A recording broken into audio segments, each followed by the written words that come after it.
Hello students, today we are going to begin a new module which is module 3 error analysis.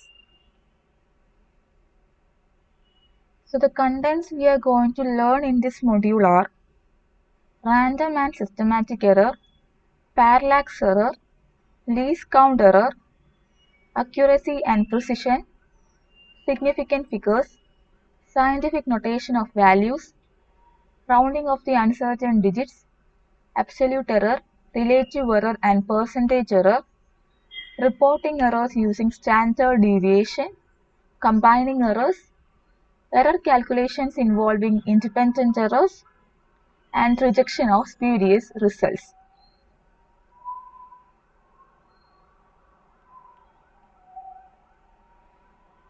First of all, you must know what you mean by error analysis. Measurements are of extreme importance in experimental science, and we use different kinds of instruments to make measurements. But the instruments have their own limitations, so that any measurement made with an instrument is always subjected to certain types of errors. This means that we cannot determine a physical quantity with perfect certainty, so that the true value or absolute value of a physical quantity can never be obtained. It is therefore important to know how much the measured value is likely to deviate from the true value of a quantity. And the error analysis is the study of estimating the deviation of a measured value from the true value or absolute value.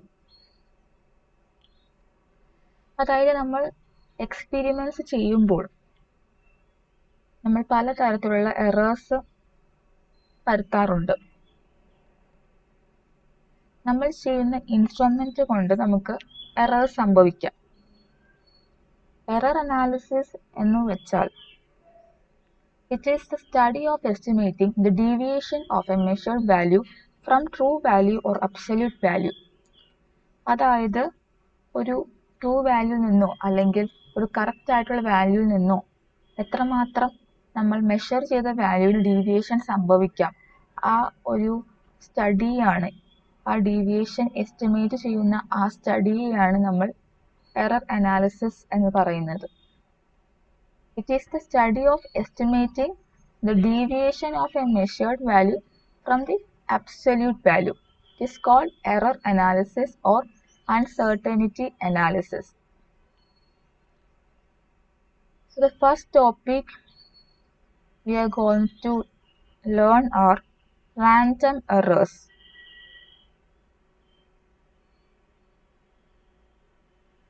So the definition of the random errors are: it is a two-sided errors or statistical fluctuations in a measured quantity that results from unknown and unpredictable variations in experimental measurements, or due to precision limitations of the measuring instrument.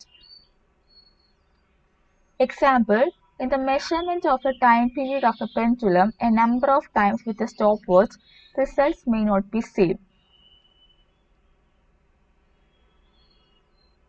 അതായത് നമ്മൾ ഒരു pendulum use ചെയ്തിട്ട് നമ്മൾ അതിൻ്റെ time period measure ചെയ്യുമ്പോൾ 2 പേര് കൂടിയാണ് നമ്മൾ ആ എക്സ്പെരിമെൻ്റ് ചെയ്യുന്നതെങ്കിൽ ആദ്യത്തെ ആൾ ചെയ്യുമ്പോൾ ടൈം പീരീഡ് നമുക്ക് 2.54 എന്നാണ് കിട്ടുന്നതെങ്കിൽ രണ്ടാമത്തെ ആൾ ചെയ്യുമ്പോൾ നമുക്കത് കിട്ടിയത് 2.46 ആണ്. And we R assuming that the true value or the correct value is 2.5. അതായത് ഒരു പെൻഡുലത്തിൻ്റെ ടൈം പീരീഡിൻ്റെ ട്രൂ വാല്യൂ എന്ന് പറയുന്നത് 2.5 ആണ്.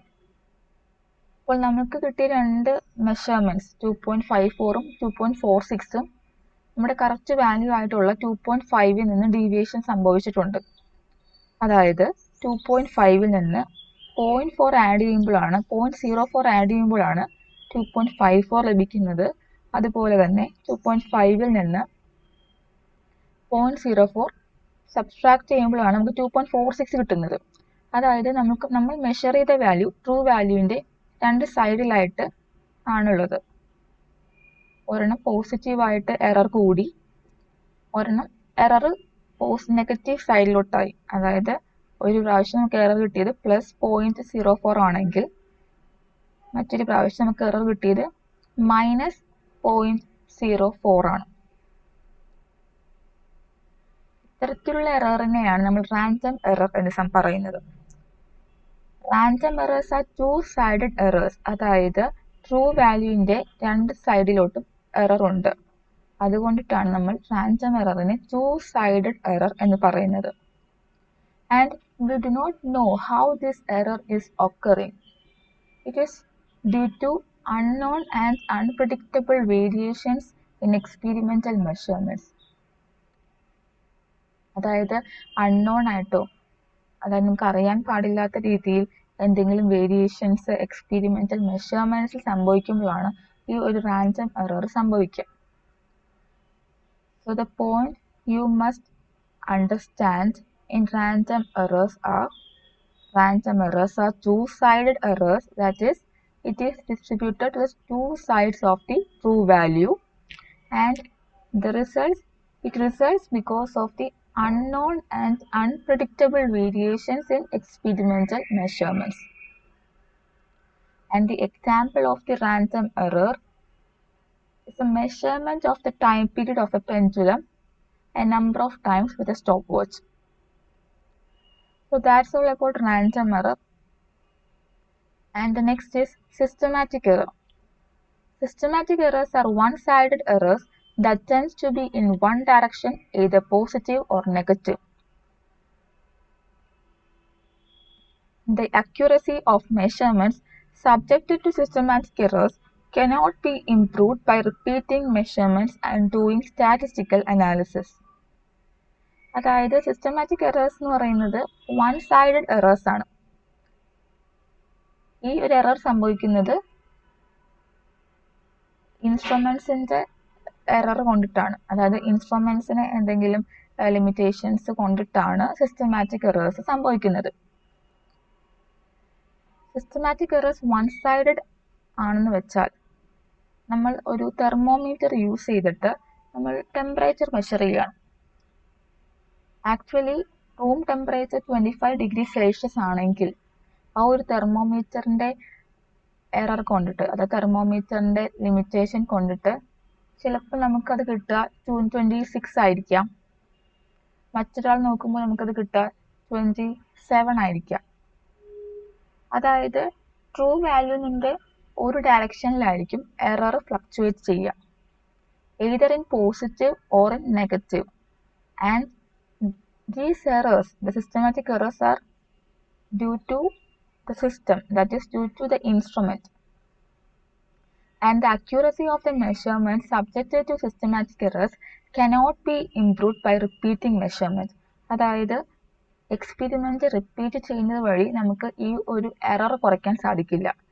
ഈ ഒരു എറർ ഉണ്ടാവുന്നത് കംപ്ലീറ്റ്ലി ഡ്യൂ ടു ഇൻസ്ട്രുമെന്റ് ആയതുകൊണ്ട് നമ്മൾ എക്സ്പെരിമെന്റ് എത്ര പ്രാവശ്യം ചെയ്താലും ആ ഒരു എറർ നമുക്ക് റെഡ്യൂസ് ചെയ്യാൻ സാധിക്കില്ല.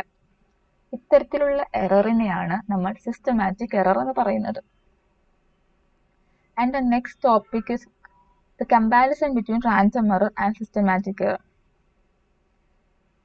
നമ്മൾ കണ്ട പോയിന്റ്സ് തന്നെയാണ്. റാൻഡം എറർ എന്ന് പറയുമ്പോൾ ടു സൈഡഡ് എറർ ആണ്. അതായത് ട്രൂ വാല്യൂവിന്റെ എബവ് ഓർ ബിലോ നമ്മുടെ മെഷർഡ് വാല്യൂ ഫ്ലക്ച്വേറ്റ് ചെയ്യാം.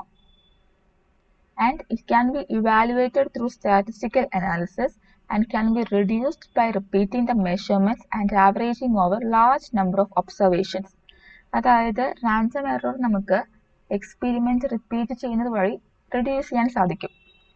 അതായത് നമ്മൾ ഒരു പെൻഡുലത്തിന്റെ ടൈം പീരീഡ് മെഷർ ചെയ്യുമ്പോൾ 5 പ്രാവശ്യം ചെയ്ത് ആവറേജ് ചെയ്ത് കിട്ടുന്ന റിസൾട്ടും 2 പ്രാവശ്യം എക്സ്പെരിമെന്റ് റിപ്പീറ്റ് ചെയ്ത് ആവറേജ് ചെയ്ത് കിട്ടുന്ന റിസൾട്ടും തമ്മിൽ വ്യത്യാസം ഉണ്ടാവും. അതായത് എത്ര കൂടുതൽ പ്രാവശ്യം നമ്മൾ റിപ്പീറ്റ് ചെയ്യുന്നുവോ അത്ര എറർ കുറവായിരിക്കും. എന്ന് വെച്ചാൽ 5 പ്രാവശ്യം എക്സ്പെരിമെന്റ് റിപ്പീറ്റ് ചെയ്ത് നമ്മൾക്ക് കിട്ടുന്ന റിസൾട്ടിന് 2 പ്രാവശ്യം എക്സ്പെരിമെന്റ് റിപ്പീറ്റ് ചെയ്ത് കിട്ടുന്നതിനേക്കാൾ എറർ കുറവായിരിക്കും. അതാണ് നമ്മൾ പറഞ്ഞത്. The error can be reduced by repeating the measurements, averaging over large number of observations. In systematic errors വന്നാലോ, systematic errors എന്ന് പറയുന്നത് one-sided errors ആണ്. The values tend to be in one direction, either positive or negative. അതാണ് one-sided error എന്ന് വെച്ചാൽ. അതായത് values നമുക്ക് one-sided ആയിരിക്കും, either positive or negative. Positive ആകാം, ഒന്നില്ലെങ്കിൽ പോസിറ്റീവ് ഡയറക്ഷനിലാവാം എറർ ഫ്ലക്ച്വേറ്റ് ചെയ്യുന്നത്, അല്ലെങ്കിൽ നെഗറ്റീവ് ഡയറക്ഷനിലാവാം. ഇതെല്ലാം ആ ഇൻസ്ട്രുമെന്റിന് ഡിപ്പെൻഡന്റ് ഫാക്ടേഴ്സ് ആണ്. And the accuracy of the measurements subjected to systematic errors cannot be improved by repeating the measurements. അതായത് എക്സ്പെരിമെന്റ് റിപ്പീറ്റ് ചെയ്തിട്ട് നമുക്ക് സിസ്റ്റമാറ്റിക് എറർ കുറയ്ക്കാൻ പറ്റില്ല. The accuracy of the measurements subjected to systematic errors cannot be improved by repeating the measurements. Experiment അല്ലെങ്കിൽ measurement repeat ചെയ്തിട്ട് നമുക്ക് ഒരിക്കലും systematic errors കുറയ്ക്കാൻ സാധിക്കില്ല. I think you are clear about random error and systematic error. It is a very important question that can be asked in exam. What do you mean by random error, or what do you mean by systematic error, or either you can consider the comparison between random error and systematic error. I hope you will understand today's class. Today's class is all about random error and systematic error. You should learn this topic with example, and we will see in the next class. Thank you for listening.